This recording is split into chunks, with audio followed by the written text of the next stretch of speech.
Hi everyone, welcome to study word classes. तो friends, आज हम लोग चैप्टर 3 डिस्कस करने वाले हैं। कल की वीडियो में मैंने चैप्टर 2 डिस्कस किया था। इसके पहले की वीडियो में मैंने चैप्टर 1 डिस्कस किया था। अगर आपने वो वीडियो नहीं देखी तो वो भी जाके देख सकते हैं, क्योंकि जब आप सीक्वेंस में देखोगे तो आपको समझ में आएगा। ये क्लास 6 की एनसीईआरटी है, चैप्टर नंबर 3 है, ये आप लोग ध्यान रखिएगा। हिस्ट्री हम लोग डिस्कस कर रहे हैं। ऐसे ही करके हम लोग चैप्टर वाइज चलते रहेंगे। अब आपको जब तक एनसीईआरटी आप पढ़ोगे नहीं 6, 7, 8 की, तब तक आप सोशल साइंस कवर नहीं कर पाओगे। और जब तक आप सोशल साइंस में अच्छा स्कोर नहीं करोगे, आपका पेपर 2 क्लियर नहीं हो पाएगा, क्योंकि यही पेपर 2 में सबसे ज़्यादा स्कोरिंग सब्जेक्ट है, 60 नंबर की आती है। तो अगर इसको आप अच्छे से नहीं कवर करोगे तो आप पेपर 2 क्लियर नहीं कर पाओगे। मतलब अगर आपने सोचा कि हम सीडीपी कर लेंगे, हिंदी कर लेंगे, बाकी सब्जेक्ट कर लेंगे, तो ये मेरा क्लियर हो जाएगा, नहीं क्लियर होगा। फिर आपका 1 नंबर से या 2 नंबर से लास्ट में रह जरूर जाएगा। तो इसलिए सोशल साइंस भी पढ़ना काफ़ी ज़रूरी है।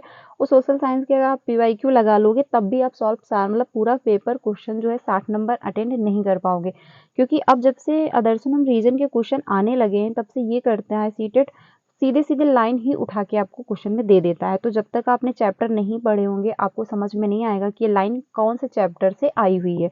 तो इसलिए आपको सारे चैप्टर पढ़ने पड़ेंगे। अभी आपके पास 3 महीने 3 महीने काफ़ी टाइम है। अगर आप डेली अगर 3 से 4 घंटे भी दे रहे हो सीटेट को, मतलब पढ़ाई को, तभी आप अच्छे से आराम से गेन कर जाओगे। तो स्टार्ट करते हैं। ये चैप्टर 3 है, एनसीईआरटी क्लास 6 की है। आज तो हम लोग डिस्कस करते हैं।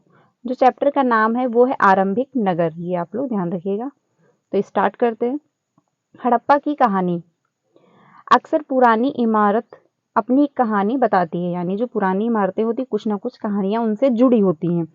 लगभग मैंने जो इम्पोर्टेंट है उसको मैंने अंडरलाइन कर दिया है। 150 साल पहले जब पंजाब में पहली बार रेलवे लाइन बिछाई जा रही थी, तो इस काम में जुटे इंजीनियरों को अचानक हड़प्पा पूरा स्थल मिला, जो आधुनिक पाकिस्तान में है। यानी जब उस टाइम 150 साल पुरानी ये बात है, जब लाइनें बिछाई जा रही थी, तो वहाँ पे जो इंजीनियर लोग थे उनको हड़प्पा पूरा स्थल मिला था, जो अब पाकिस्तान में है। उन्होंने सोचा यह कि एक ऐसा खंडहर है जहां से अच्छी ईंटें मिलेंगी। यह सोचकर वे हड़प्पा के खंडहरों में हजारों ईंटें उखाड़ ले गए, जिससे उन्होंने रेलवे लाइन बिछाई। इससे कई इमारतें पूरी तरह से नष्ट हो गई, क्योंकि उनको लगा कि ये अच्छी ईंटें हमको यहाँ से मिल जाएंगी, तो यहाँ से वो काफ़ी ईंटें उखाड़ कर ले चले गए। इसलिए काफ़ी जो पुरानी इमारतें थी वो नष्ट हो गई। आगे चलते हैं।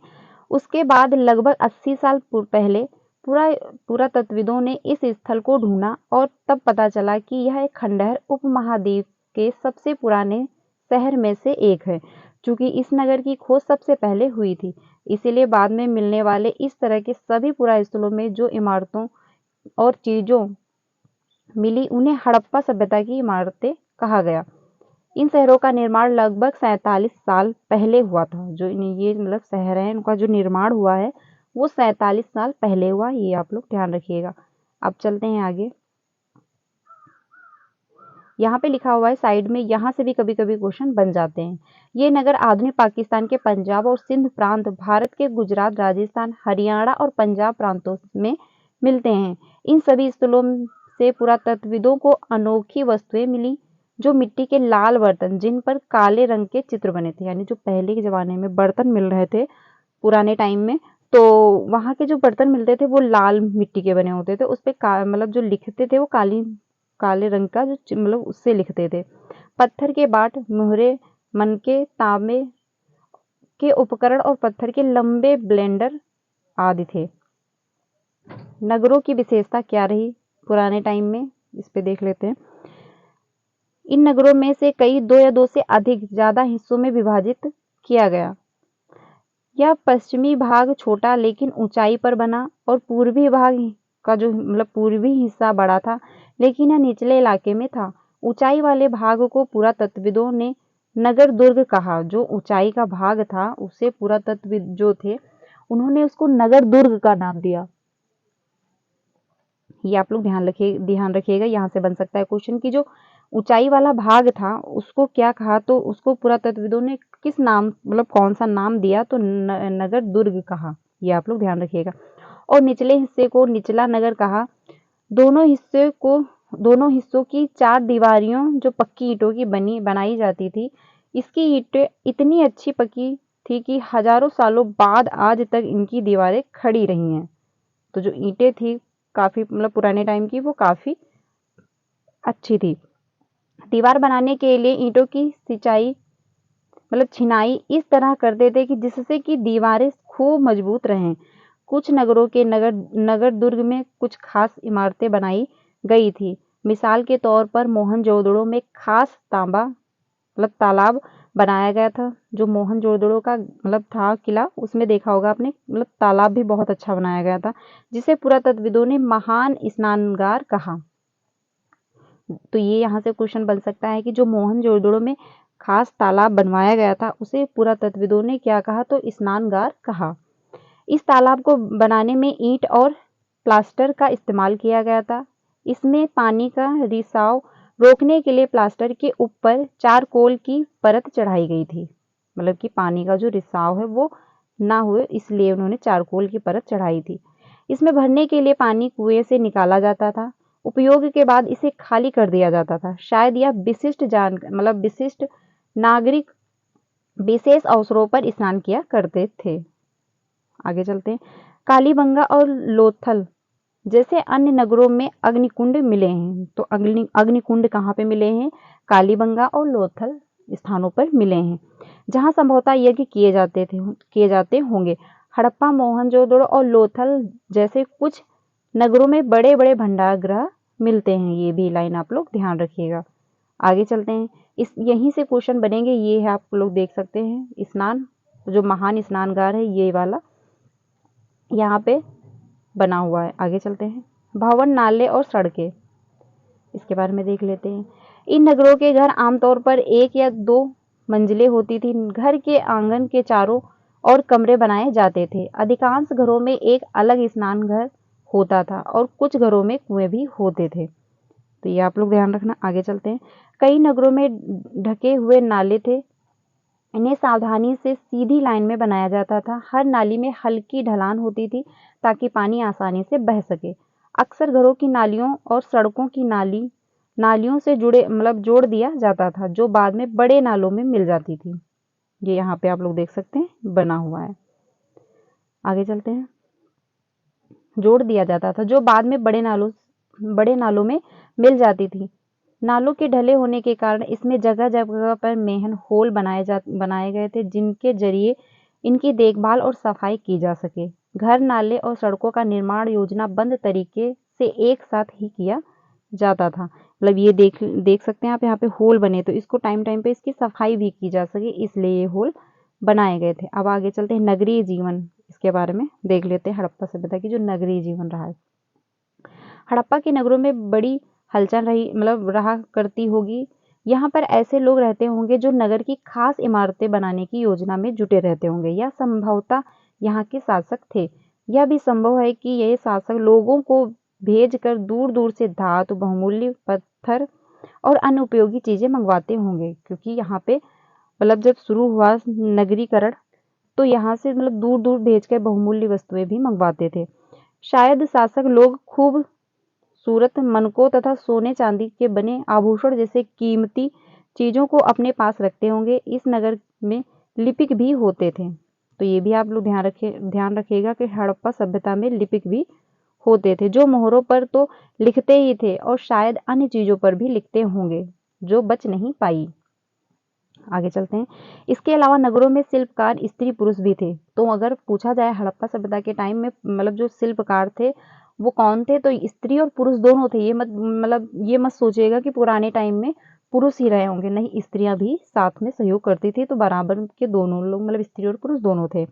अपने घरों में या किसी उद्योग स्थल पर तरह तरह की चीजें बनाते होंगे। लोग लंबी यात्राएं भी करते थे और वहां से उपयोगी वस्तुएं लाते थे, और साथ ही सुदूर देशों की किस्से कहानियां जब वहां जाते थे। जब जैसे आप कहीं बाहर गए घूमने, तो आप वहां जाएंगे तो वहां का कल्चर कैसा है, वहां पे लोग कैसे बात करते हैं, क्या है, तो आप भी वहां की जानकारी लाके जब आप अपने घर वापस आएंगे तो यहाँ के लोगों को बताएंगे कि वहां पे ऐसा नहीं ऐसा था। तो वही पुराने टाइम में भी होता था, जिनसे बच्चे खेलते होंगे। काफी खिलौने भी लेके आते थे। आगे चलते हैं। ये है मोहनजोदड़ो, यहाँ से भी देख लेते हैं। सबसे ऊपर मोहनजोदड़ो की एक सड़क और उसमें बना नाला ऊपर है, यहाँ से क्वेश्चन नहीं आएगा। आगे चलते हैं।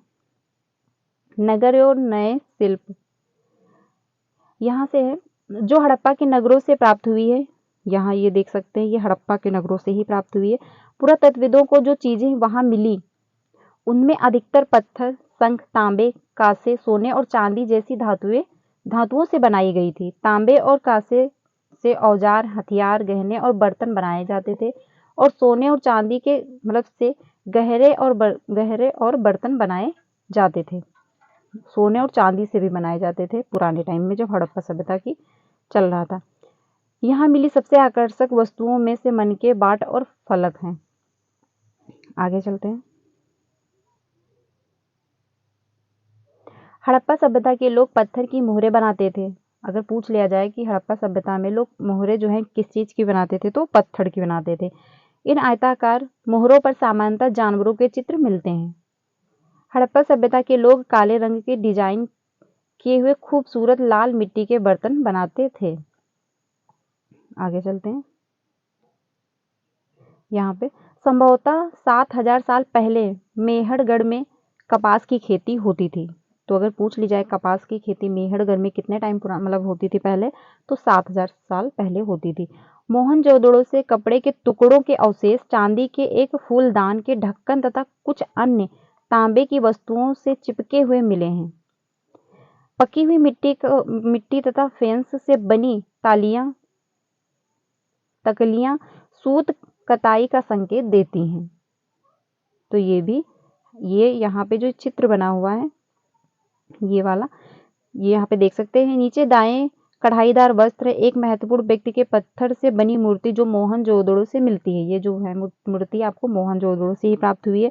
इसमें उसे कढ़ाईदार वस्त्र वस्त्र पहने दिया गया है। ये यहाँ पे देख सकते हैं, इस पर कढ़ाई हुई है। जो ये चित्र बना है ये वाला, इस पे ये कढ़ाई भी हुई है। आगे चलते हैं।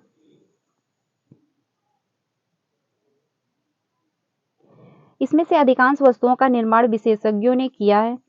विशेषज्ञ उसे कहते हैं जो किसी खास चीज को बनाने के लिए खास प्रशिक्षण लेता है, जैसे कि पत्थर तरसना, मनके चमकाना या फिर मोहरों पर पच्चीकारी करना आदि। मूर्ति का चेहरा कितने आकर्षक ढंग से बनाया गया और उसी दाढ़ी कितनी अच्छी तरह से दर्शाई गई, यह किसी विशेषज्ञ मूर्तिकार का ही काम हो सकता है। जो अभी मैंने आपको चित्र दिखाया था, ये यहाँ पे देख सकते हैं, बिल्कुल अच्छे तरीके से डिजाइन किया गया था। आगे चलते हैं। हर व्यक्ति विशेषज्ञ नहीं हो सकता है। हमें यह पता नहीं है कि क्या सिर्फ पुरुष ही ऐसे कामों को में प्रशिक्षण हासिल करते हैं या फिर केवल महिलाएं ही। शायद कुछ महिलाएं और पुरुष दोनों ही इस काम में दक्ष थे। तो पुराने टाइम में दोनों पुरुष और स्त्री दोनों दक्ष थे। आगे चलते हैं। फेंस के बारे में देख लेते हैं। पत्थर और शंख प्राकृतिक तौर पर पाए जाते थे, नेचुरल था, ये पाए ही जाते थे। लेकिन फेंस को कृत्रिम रूप से तैयार किया जाता था, जो यहाँ पे बना हुआ है। बालू या स्फटिक पत्थरों से चूर्ण को गोंद में मिलाकर उसमें वस्तुएं बनाई जाती थी। इसके बाद उन वस्तुओं पर चिकनी परत चढ़ाई जाती थी, ऊपर से चिकनी परत चढ़ा दी जाती थी। इन चिकनी परत के रंग प्रायः नीले या हल्के समुद्री हरे होते थे। फेंस से मनके, चूड़ियां, बाले और छोटे बर्तन बनाए जाते थे। तो इनसे जो है वो आपके चूड़ियां, बाले और छोटे बर्तन बनाए जाते थे। आगे चलते कच्चे माल की खोज में। कच्चा माल उन पदार्थों को कहते हैं जो प्राकृतिक रूप से मिलते हैं, जो नेचुरल आपको प्राकृतिक रूप से मिलते हैं, या फिर किसान या पशुपालक उनका उत्पादन करते हैं, जैसे कि लकड़ी या वस्तुओं के अयस्क प्राकृतिक रूप से उपलब्ध कच्चे माल हैं। इनसे फिर कई तरह की चीजें बनाई जाती हैं। मिसाल के तौर पर किसानों द्वारा पैदा किया गया कपास को कच्चा माल कहते हैं, क्योंकि कपास ऐसे उत्पादन किया जाता है, फिर उसको बनाया जाता है जिससे बाद में कताई बुनाई करके कपड़ा तैयार किया जाता है। जो कपास होता है वो किसान ऐसे ही उसको उगाता है, फिर उसके बाद उसकी मरम्मत होकर उसमें कताई बुनाई का काम शुरू किया जाता है। हड़प्पा के लोगों को कई चीजें वहीं मिलती हैं, लेकिन तांबा, लोहा, सोना, चांदी और बहुमूल्य पदार्थों का वे दूर दूर से आयात करते थे, जो तांबा है, लोहा, सोना है, बहुमूल्य वस्तुएं, मतलब बहुमूल्य जो पत्थर थे वो बाहर से ही मंगवाते थे हड़प्पा सभ्यता के टाइम में। आगे चलते हैं। आगे है, हड़प्पा के लोग तांबे का आयात संभवतः आज राजस्थान से करते होंगे। मतलब ये गेस किया जाता है कि हड़प्पा टाइम के समय, हड़प्पा सभ्यता के टाइम समय लोग जो आयात करते थे वो राजस्थान से करते होंगे। यहाँ तक कि पश्चिम एशियाई देश ओमान से भी तांबे का आयात किया जाता था। कांसा बनाने के लिए तांबे के साथ मिलाई जाने वाली धातु टिन का आयात आधुनिक ईरान और अफगानिस्तान से किया जाता था। सोने का आयात आधुनिक कर्नाटक और बहुमूल्य पत्थर या आयात गुजरात, ईरान और अफगानिस्तान से किया जाता था। तो पुराने टाइम में भी जो है आपका सोने का आयात पुराने टाइम में कहाँ से करते थे, तो ये आप कह सकते हैं कर्नाटक हो गया आपका, गुजरात हो गया, ईरान और अफगानिस्तान से करते थे। कांसा बनाने के लिए तांबे से साथ मिलाई जाने वाली जो धातु थी वो टिन है, ये आप लोग ध्यान रखिएगा, टिन को मिलाया जाता है। आगे चलते हैं। नगरों में रहने वालों के लिए भोजन, तो इसमें है, ये साइड की लाइनें इसलिए मैं नहीं पढ़ रही हूँ क्योंकि ये यहाँ से क्वेश्चन नहीं बनते हैं, ठीक है। जहाँ से क्वेश्चन बनते हैं हम लोग वही डिस्कस करेंगे, ज़्यादा कुछ भी इधर उधर का नहीं पढ़ेंगे। नगरों में रहने वाले लोगों के लिए भोजन, लोग नगरों के अलावा गांव में भी रहते थे, क्योंकि जैसे मैंने मतलब खुद की पढ़ाई की है, जैसे मैंने 2 महीने में पढ़ाई करके सीटेट क्लियर किया, वैसे ही मैं आप लोगों से डिस्कस कर रही हूँ। तो ये मत समझिएगा मैं कुछ भी आपको पढ़ा दूंगी, मतलब आप लोगों से डिस्कस कर लूंगी।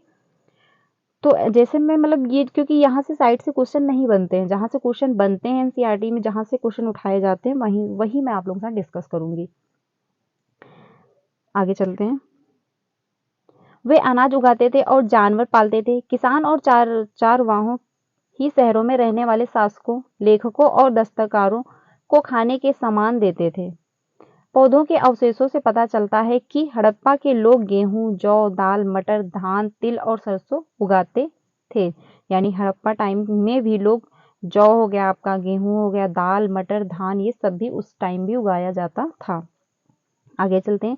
जमीन की जुताई के लिए हल का प्रयोग एक नई बात थी। हड़प्पा काल के हल तो नहीं बच पाए, मतलब उस टाइम के जो हल थे वो नहीं बच पाए, क्योंकि वे प्रायः लकड़ी के बनाए जाते थे, क्योंकि पुराने टाइम में लकड़ी के बनाए जाते थे। लेकिन हल के आकार के खिलौने मिलते हैं। इस क्षेत्र में बारिश कम होती है, इसीलिए सिंचाई के लिए लोग ने कुछ तरीके अपनाए होंगे। संभवतः पानी का संचय किया जाता होगा, क्योंकि वहां पे बारिश कम होती थी। आगे चलते हैं। हड़प्पा के लोग गाय, भैंस, भेड़ और बकरियां पालते थे। पुराने टाइम में अगर पूछा जाए क्या हड़प्पा, मतलब हड़प्पा जो था उस टाइम में लोग क्या पालते थे, तो आपका भैंस, बकरी और गाय पालते थे। बस्तियों के आसपास तालाब और चारागाह होते थे, लेकिन सूखे महीनों में मवेशियों के झुंडों को चारा पानी की तलाश में दूर दूर तक ले जाया जाता था। वे बेर जैसे फलों को इकट्ठा करते थे, मछलियां पकड़ते थे और हिरण जैसे जानवरों का शिकार भी करते थे। तो ये भी आप लोग ध्यान रखिएगा, क्योंकि पुराने टाइम में पानी की भी दिक्कत थी। आगे चलते हैं। गुजरात में हड़प्पा कालीन नगर का सूक्ष्म निरीक्षण, तो गुजरात जो है हड़प्पा के टाइम में कैसी थी उसका सूक्ष्म निरीक्षण है। कच्छल के इलाके में खादिर वेत के किनारे धोलावीरा नगर बसा था, जो मतलब कच्छ के इलाके में खादिर वेत के किनारे धोलावीर नामक जो है नगर बसा है। वहां साफ पानी मिलता है और जमीन उपजाऊ थी। जहां हड़प्पा सभ्यता के कई नगर 2 भागों में विभाजित थे, वहीं धोलावीरा नगर के 3 भागों में बांटा गया था। आगे चलते हैं। इसके हर हिस्से के चारों ओर पत्थर की ऊंची ऊंची दीवारें बनाई गई थी। इसके अंदर जाने के लिए बड़े बड़े प्रवेश द्वार थे। इस नगर में एक खुला मैदान भी था, जहां सार्वजनिक कार्यक्रम आयोजित किए जाते थे। यहाँ मिले कुछ अवशेषों में हड़प्पा लिपि के बड़े बड़े अक्षरों को पत्थरों में खुदा पाया गया है। इन अभिलेखों को संभवतः लकड़ी में जड़ा गया था। यह एक अनोखा अवशेष है, क्योंकि आमतौर पर हड़प्पा के लेख मोहर जैसी छोटी वस्तुएं पाए जाते हैं। आगे चलते हैं। गुजरात की खंबात की खाड़ी में मिलने वाली साबरमती की एक उपनदी के किनारे बसा लोथल नगर एक ऐसा स्थान मतलब ऐसे स्थान पर बसा था जहाँ कीमती पत्थर जैसा कि कच्चा माल होगा आसानी से मिल जाता था। तो जो लोथल नगर था वो इस जगह पे बसा हुआ था जहाँ पे आसानी से कच्चा माल मिल जाता था।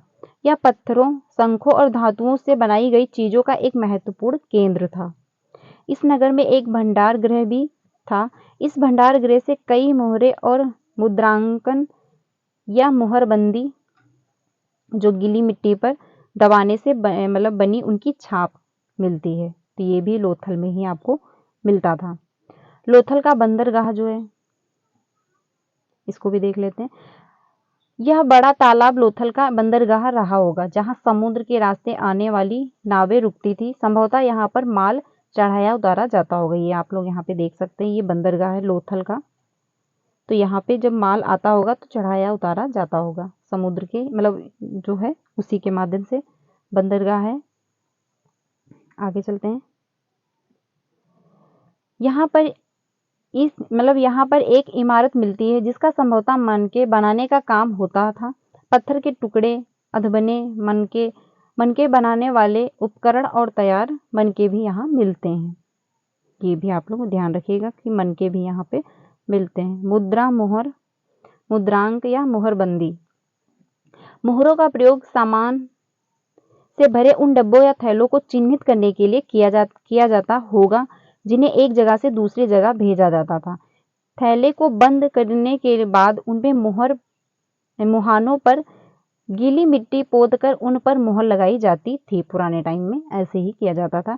मोहर की छाप को मोहरबंदी कहते हैं। जो मोहर की छाप होती है उसी को मोहरबंदी कहते हैं। ये आप लोग लाइन ध्यान रखिएगा। आगे चलते हैं। अगर यह छाप छूटी हुई अगर यह छाप टूटी हुई नहीं होती तो यह साबित हो जाता है कि यह सामान के साथ छेड़छाड़ नहीं हुई है, क्योंकि जो मिट्टी अगर लगा दी गई है उसमें मोहर लगा दी जाती थी तो अगर कोई इसको खोलेगा या कुछ करेगा तो वो मिट्टी जो थी वो टूट जाती, बट वो टूटती नहीं थी, बिल्कुल फ्रेश मिलती थी। तो लोग ये अनुमान लगा लेते थे कि जो सामान आया इसके साथ कोई छेड़छाड़ नहीं किया गया है। ठीक है, आगे चलते हैं। सभ्यता के अंत का रहस्य। लगभग 42,000 साल पहले एक बड़ा बदलाव देखने को मिलता है। अचानक लोगों ने इन नगरों को छोड़ दिया। लेखक, मोहर और बाटों का प्रयोग बंद हो गया। दूर दूर के कच्चे माल का आयात काफी कम हो गया। मतलब अचानक से परिवर्तन हुआ। मोहनजोदड़ो में सड़कों पर कचरे के ढेर बनने लगे। जल निकास प्रणाली नष्ट हो गई और सड़कों पर ही झुग्गी नुमा घर बनाए जाने लगे। यह सब क्यों हुआ? क्योंकि जो है कि नदियां सूख गई थी। उसका रीजन ये रहा कि वहां की जो नदियां थी सूख गई। अन्य का कहना है कि जंगलों का विनाश हो गया था। इसका कारण ये हो सकता है कि ईंटें पकाने के लिए ईंधन की जरूरत पड़ी थी। इसके अलावा मवेशियों के बड़े बड़े झुंडों से चारागाह और घास वाले मैदान समाप्त हो गए थे। क्योंकि इसका कोई भी रीजन हो सकता है कि उन लोगों को दूसरी जगह प्रस्थान करना पड़ा। हो सकता है पानी की कमी रही हो या पशुओं के लिए चारा उपलब्ध ना हो पा रहा हो। ठीक है, तो उसके कोई भी रीजन हो, जंगल का भी विनाश हो गया हो तो उसके कोई भी रीजन हो सकते हैं, या फिर कुछ इलाकों में बाढ़ आ गई हो। लेकिन इन कारणों से यह स्पष्ट नहीं हो पाता है कि सभी नगरों का अंत कैसे हो गया, क्योंकि बाढ़ और नदियों के सूखने का आसार कुछ ही इलाकों में हुआ होगा। अगर बाढ़ भी आई होगी, अगर सूखा भी पड़ा होगा तो कुछ इलाकों में हुआ होगा। ये तो नहीं संपूर्ण जो मोहनजोदड़ो की हड़प्पा सभ्यता की जो थी वो सभी नष्ट हो गई, ऐसा तो नहीं हो सकता। ऐसा लगता है कि शासकों का नियंत्रण समाप्त हो गया। जो भी हुआ हो, परिवर्तन का असर बिल्कुल साफ दिखाई देता है। आधुनिक पाकिस्तान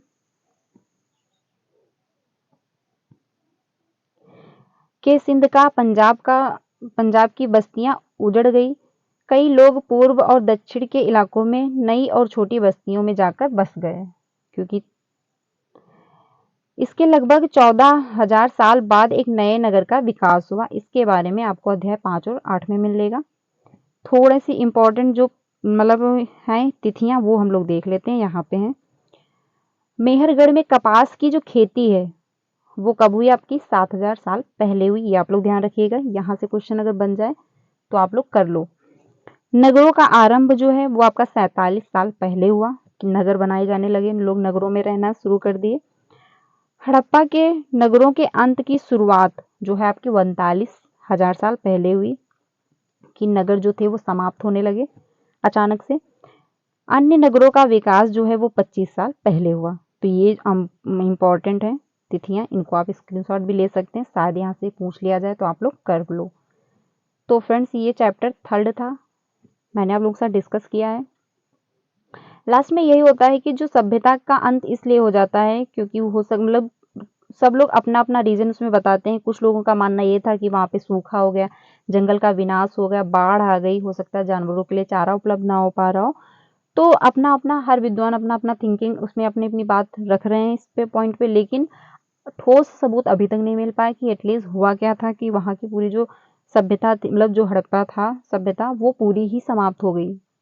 तो इसका क्या रीजन रहा होगा, इस बारे में अभी मतलब पूरी जानकारी नहीं मिल पाई अभी तक, क्योंकि सभी ने यहाँ पे आप देख सकते हैं सभी ने अपनी अपनी राय रखी। कुछ लोग कह रहे हैं चारागार मैदान वहाँ पे मतलब समाप्त हो गए, या फिर बाढ़ आ गई, या फिर सूखा पड़ गया। तो अगर बाढ़ सूखा भी आती तो कुछ इलाकों पे होता, सभी इलाकों पे तो नहीं होता। तो ये रही डेट, आप लोग याद रखिएगा कि सभ्यता का अंत जब हुआ 39,000 साल पहले की बात है। ये आपका जो है बंदरगाह था हड़प्पा सभ्यता के टाइम का। तो ये वीडियो अच्छी लगी हो तो इसको लाइक करिएगा, ज़्यादा से ज़्यादा अपने फ्रेंड को शेयर कीजिएगा। मैंने पूरे अच्छे से आपको सारा मतलब चैप्टर 3 अच्छे से डिस्कस कर लिया है। आई होप आपको समझ में आया होगा। ऐसे ही करके हम लोग सारे चैप्टर डिस्कस कर लेंगे, फिर हम जब PYQ करेंगे यानी प्रीवियस के क्वेश्चन लगाएंगे तो आपको अच्छे से समझ में आएगा कि ये क्वेश्चन कैसे बन सकते हैं। अगर वीडियो अच्छी लगी तो इसको लाइक करिएगा। डेली 5 बजे आपको सोशल साइंस की क्लास मिलती रहेगी। हम लोग NCERT डिस्कस कर रहे हैं चैप्टर मतलब क्लास 6 की चैप्टर 3 ये है, मतलब जो है पार्ट 3 है, क्लास 3 की NCERT हिस्ट्री का है। और डेली आपको 3 बजे जो क्लास मिलती है वो आपकी CDP की होती है, वो पेपर 1 एंड पेपर 2 दोनों के लिए होती है। तो आज की जो वीडियो है वो उसमें कोहलबर्ग हम लोगों ने थ्योरी डिस्कस की है, तो वो भी आप लोग जा करके देखिएगा। तो मिलते हैं नेक्स्ट वीडियो में। अगर वीडियो अच्छी लगी तो उसको लाइक करिएगा, अगर क्लास अच्छी लगी हो तो उसको लाइक करिएगा, कमेंट जरूर करिएगा। मिलते हैं नेक्स्ट वीडियो में, तब तक के लिए अपना ध्यान रखिए। Thank you so much.